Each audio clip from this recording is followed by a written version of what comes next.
Everyone, good morning. কেমন আছো তোমরা সবাই? আশা করছি সবাই খুব ভালো আছো, সুস্থ আছো।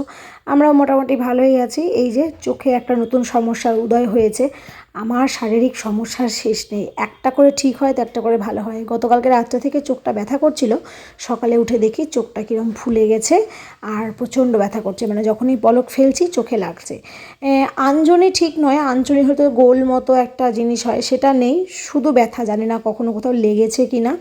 তো এই ব্যথা নিয়ে এখন আছি। যাই হোক, দেখা যাক সারাদিনে কী অবস্থা হয়। এদিকে এইটাকে তো বসিয়েছি পড়তে, এখন বাজে ওই 9টা, সোয়া 9টা মতো। আজকে সকাল সকাল উঠে স্নান পুজো টুজো সেরে তারপর ওকে ঘুম থেকে তুলেছিলাম।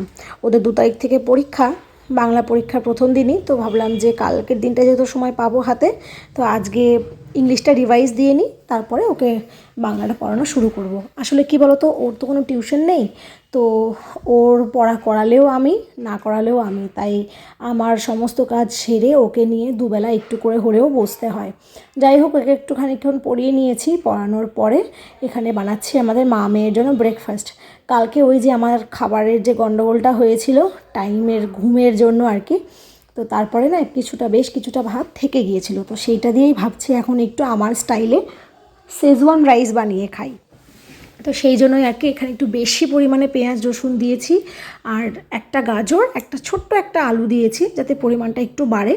দিয়ে এটাকে একটু ফ্রাই করছি, আর ডিমটাকেও ভেজে রেখেছি। তবে ডিমটাকে মানে একদম ভুর্জি করিনি, যে বুঝতেই পারছো স্ক্রাম্বলড এগ যেটা হয় আর কি, একদম ওই রকম একটু বড় বড় সাইজে রেখেছি। শেজওয়ান রাইসে দেখবে এই ডিমটা বেশ ভালো লাগে, তো ওই জন্য এটাকেও নামিয়ে রেখেছি। এবারে আগে তোমার এই আলু গাজরটাকে একটু একদম নরম হয়ে যাবে, তারপরে যা ভাতটা ছিল ভাতটা দিয়ে তারপর সেটাকেও বেশ খানিকক্ষণ ধরে ফ্রাই করেছি।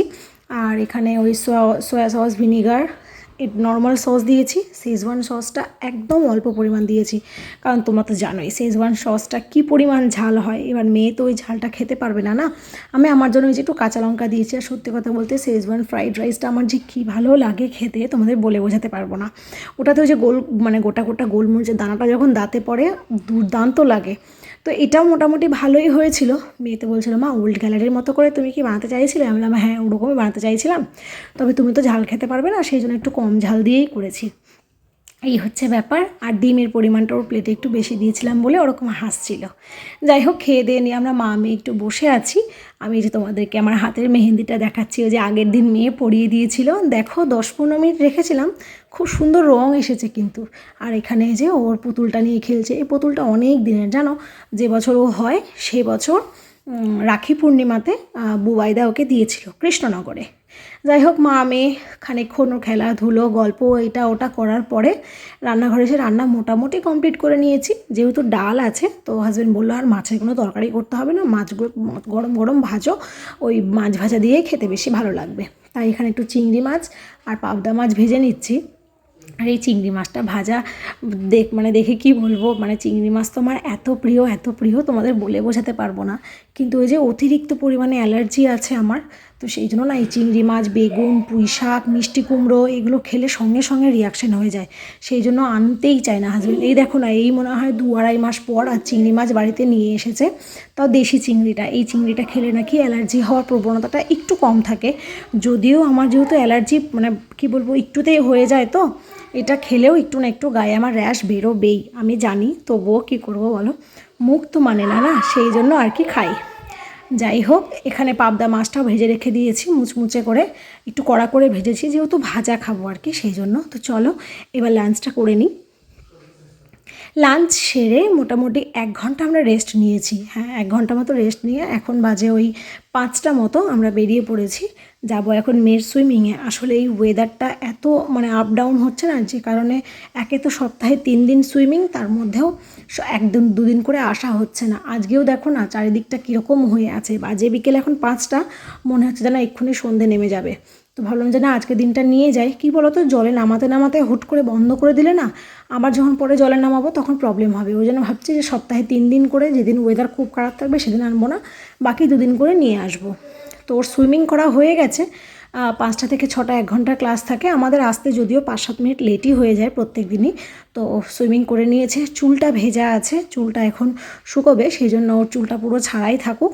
আর কিছুদিন বাদে চুলটা কেটে ছোট করে দেবো ভাবছি। তবে এখানে নয়, আমার ইচ্ছে আছে একটা জায়গায় গিয়ে সেখানে গিয়ে চুলটা দিয়ে আসবো। গত বছরই দেওয়ার কথা ছিল, তো সেটা তো দেওয়া হয়নি। আর যে কারণে বলতে পারো এটা আমার মনে হয় যে একটা জায়গায় দেবো বলে মানত করে দিতে পারিনি, সেই জন্যই হয়তো ওর শরীরটা খারাপ হয়েছিল। তোমরা যারা আমার ভিডিও আগে থেকে দেখো তারা জানো গত বছর আমার মেয়ে কী পরিমাণ অসুস্থতায় ভুগেছে। যাই হোক, চলো এখন আমরা যাব স্মার্ট বাজারে। টুকটাক বাড়ির বেশ কিছু জিনিস নেওয়া আছে, বিশেষ করে ওই সাবান, শ্যাম্পু, বডি ওয়াশ, এই টাইপের জিনিসগুলো খুব দরকার। আর মেয়ের মধুটা শেষ হয়ে গেছিলো সুইমিংয়ের পরে, মানে জল থেকে ওঠার পরে ওকে ফ্রেশ করিয়ে দিয়ে তারপরে ওকে একটু করে মধু খাওয়াই। এটা ওদের পুলে যে স্যার ম্যামরা থাকে তারাই বলেছে যে সব বাচ্চাকেই তাদের মা বাবাদেরকে বলে দেয় এটা খাওয়াতে, তাহলে কি ওই হুট করে ঠান্ডা লেগে যে কাশির প্রবণতাটা সেটা কমে যায়। তো আমাদের যা যা নেওয়ার ছিল সেইগুলো নিয়ে এখন বেরোচ্ছি। আর এই এখন বাজে 7:10 মতো। এই টাইমটাই 420 মোড়ে এত পরিমাণে ভিড় আর এত পরিমাণ ট্রাফিক জ্যাম হয় না, কি বলবো। তো তবুও বেরিয়ে চলে এসেছি, এখন সোজা যাবো বাড়ি এসে ফ্রেশ হয়ে নিয়েছি। আর এই দেখো কী কী নিয়েছি তোমাদেরকে দেখাবো বলে এখানে আবার ছড়িয়ে রেখেছি। যেমন নিয়েছি সুইট কর্ন, নিয়েছি মধু বাই ওয়ান গেট ওয়ানে ছিল। আর ফার্স্ট টাইম আজকে পিৎজা বেসটা নিয়ে এসেছি খাবো বলে। একটা নিয়েছি ওই ওয়াল স্টিকগুলো, এইটা আমার একটা ছবি টাঙানোর আছে সেই জন্য এটা নিয়েছি মেয়ের শ্যাম্পু নিয়েছি, একটা রোল অন, জানোই তো এখন গরম পড়ে গেছে, এগুলোর খুব দরকার। নিয়েছি আমার একটা ফেস ওয়াশ, শ্যাম্পু, মেয়ের ক্রিম, বডি ওয়াশ, তারপরে নিয়েছি ঠাকুর ঘরের জন্য মোমবাতি। এই হচ্ছে ব্যাপার। আমি তো প্রদীপ জ্বালাই না, মোমবাতিটাই জ্বালাই, সেই জন্য সেগুলো নিয়েছি। তারপরে বসিয়ে দিয়েছি ডিম সেদ্ধ, 2টো ডিম সেদ্ধ বসিয়েছি। আর পিৎজা বেস নিয়ে এসেছি, বাড়িতে পিৎজা বানাবো না তা কি হয়, ওই জন্য ফটাফট একটা ডিম সেদ্ধ তো মেয়েকে খাইয়েছি আর একটা ডিম সেদ্ধ এখানে দিয়ে দিয়েছি। আসলে ঘরে না আছে ক্যাপসিকাম আর না ছিল চিকেন বা পনির, সেই জন্য ডিম সেদ্ধ দিয়েই বানাচ্ছি। চিজের পরিমাণটা একটু কম দিয়েছি, তার কারণ হাজব্যান্ড বা আমি কেউই খুব একটা বেশি চিজি যে জিনিসগুলো হয় না সেগুলো খেতে পছন্দ করি না। তো আজকে প্রথম দিন একটু বানিয়ে দেখি কেমন হয় না হয়। অরিগানো, চিলি ফ্লেক্স এগুলো তো ঘরেই ছিল, এগুলো দিয়ে সুন্দর করে সাজিয়ে নিয়েছি। আর পিৎজাটা বেক করব হচ্ছে তোমার এয়ার ফ্রায়ারে, সেই জন্য এয়ার ফ্রায়ারটা আগে একটু গরম করে নিয়েছি 2 মিনিটের জন্য। তারপরে 180 ডিগ্রিতে এই যে এখানে 4 মিনিটের জন্য দিয়ে দিয়েছি। দেখা যাক 4 মিনিটে যদি না হয় তাহলে আবার হচ্ছে টাইমটা বাড়িয়ে দেবো। তো 4 মিনিটে হয়েছিল না, পরে আমাকে 2 মিনিট আরও এক্সট্রা করাতে হয়েছিল, মানে আরও এক্সট্রা 2 মিনিট বেক করতে হয়েছিল। তো ওদিকে পিৎজা টিজা খেয়ে এখন একটু মেয়েকে নিয়ে বসবো, আর প্লাস আরও যে কাজ থাকে আমি যে কাজগুলো করি আর কি হাজব্যান্ডের সাথে সেগুলোও করব। কিন্তু তার আগে এই পাহাড়টাকে সরাবো। সংসারের যত কাজ করি বিশ্বাস করো না, সব থেকে বিরক্ত বা সব থেকে ঝামেলা মনে হয় আমার এই কাজটা। তোমরা বিশ্বাস করবে না, 2 দিন হয়ে গেল এইখানে এই জামা কাপড়ের স্তূপটা পড়ে আছে, আমি দেখেও না দেখার ভান করেছি। আর কালকে তো মেয়ের টাওয়ালটা দিয়ে পুরো ঢেকে রেখে দিয়েছিলাম যেন আমার চোখে না পড়ে। আমার যে কী বিরক্ত লাগে এই মানে কেচে রাখা জামা কাপড় ভাঁজ করতে, তোমাদের বলে বোঝাতে পারবো না। যাই হোক, তারপরে দেখলাম যে যতই করি আর না করি এটা তো আমাকেই করতে হবে, সেই জন্য ভাবলাম যে না আজকে এটাকে গুছিয়ে নিই। কিছু মেয়ের স্কুল ইউনিফর্মটা আয়রন করতে হবে, সেগুলোকে আয়রন করে নিই, ফালতু এটাকে ফেলে রেখে আর লাভ নেই। আর এখানে মেয়ে নতুন একটা রাবার নিয়েছে, সেই রাবারটাই দেখাচ্ছিল। রাবারের আবার একটা ইয়েও আছে, কী বলে কেস, ওই যে অর্ধেকটা করে যেন ইউজ করে, সেই জন্য তাই আমাকে দেখাচ্ছিল, মা দেখো কেমন রকেটের মতো আমার রাবারটা, সব দেখছিলাম। তো চলো এটা এবার গুছিয়ে নিই আগে।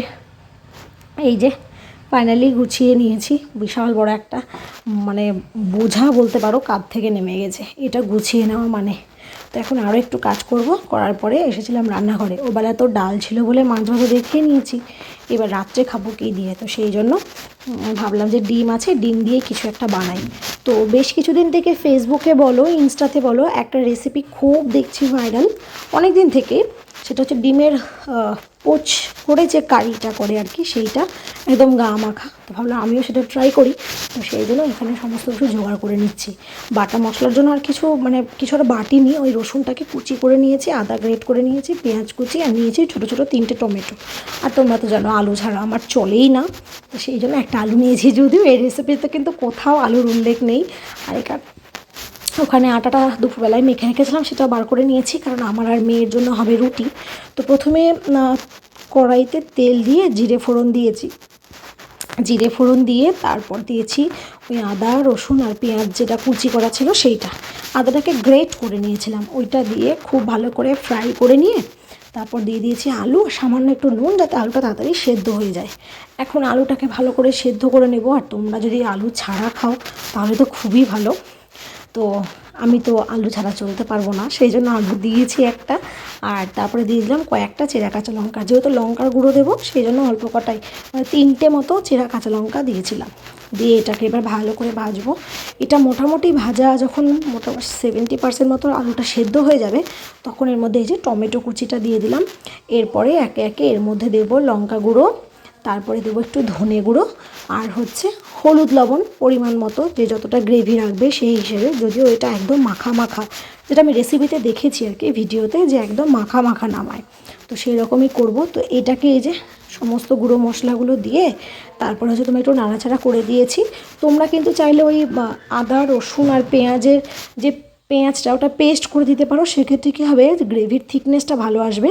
পেঁয়াজ যদি বেটে দাও, কিছুটা কুচনো পেঁয়াজ দিও আর কিছুটা বেটে দিও, তাহলে গ্রেভির থিকনেসটা খুব ভালো আসে। মশলা যেহেতু গুঁড়ো মশলা দিয়েছি, মশলাগুলো যাতে পুড়ে না যায়, সামান্য একটু জল দিয়ে এটাকে এইবারে ভালো করে ঢেকে দিলাম। ঢেকে দেবো তার কারণ ওই যে আলু যেটুকু বাকি আছে সেদ্ধ হতে, সেটাও খুব ভালো করে সেদ্ধ হয়ে যাবে। আর তারপরে ওই ডিম আমি না আলাদা করে পোচ ভাজতে ভুলে গেছিলাম, তাই এর মধ্যে ডিমগুলোকে ফাটিয়ে ছেড়ে দিয়েছি। এইবার একটা ডিম ফাটাতে গিয়ে কুসুমটা গলে গেছিলো, সেজন্য ওটা আর এর মধ্যে দিইনি, যে জানি না ঘেটে ঘুটে যদি আবার কিছু হয়ে যায় সেই জন্য। তো এই যে 3টে ডিম খুব সুন্দরভাবে হয়ে গেছিলো, তরকারিটা দেখতে যা সুন্দর হয়েছিল। তারপর এখানে আমাদের মা মেয়ের জন্য 3টে রুটি ভেজে নিচ্ছি। আমাদের রাত্রে 3টে রুটি হলেই হয়ে যায়, আমার 2টো, মেয়ের একটা, ব্যাস। এই যে এখানে গরম গরম রুটি রেডি। এবার চলো এগুলোকে নিয়ে ঘরে যাই, ঘরে গিয়ে খেয়ে দেখি কেমন লাগছে খেতে। দেখেছো কি সুন্দর এসেছে কালারটা, যদিও আমি লঙ্কা গুঁড়োর পরিমাণটা কম দিয়েছি, কারণ মেয়ে খাবে তো, আর আমরা তো গুঁড়ো মশলা খুব একটা খাই না। রেসিপিতে যেহেতু গুঁড়ো লঙ্কাটা দিয়েছে সেই জন্যই আমি দিয়েছিলাম। ভীষণ সুন্দর হয়েছিল খেতে, তোমরা একদিন বাড়িতে ট্রাই করো, তোমাদেরও খুব ভালো লাগবে। মেয়ে তো খেয়ে খুব খুশি, মেয়ে বলছে মা ডিমগুলো কী সুন্দর হয়েছে, হ্যাঁ বলছে এরকম করে আবার বানাবে, হ্যাঁ এরকম বলছিল। আর রুটি দিয়ে খেতে দারুণ লাগছিলো। হাজব্যান্ড তো ভাত দিয়ে খেয়েছিল, ও বললো ভাত দিয়েও বেশ ভালো লাগছিলো। আমি ঝোলটা আর একটু শুকাতাম, মানে গ্রেভিটা আর একটু ঠিক করতাম, যেহেতু হাজব্যান্ড ভাত দিয়ে খাবে তাই খুব একটা আর ঠিক করিনি। তো চলো এই ভিডিওটা তাহলে এই পর্যন্ত রাখছি। তোমরা সবাই খুব ভালো থেকো, সুস্থ থেকো। আজকে ভিডিওটা কেমন লাগলো অবশ্যই কমেন্টে জানিও। ভালো লাগলে একটা লাইক করে দিও, চ্যানেল নতুন হলে প্লিজ চ্যানেলটাকে সাবস্ক্রাইব করে দিও। আজকের মতো টাটা।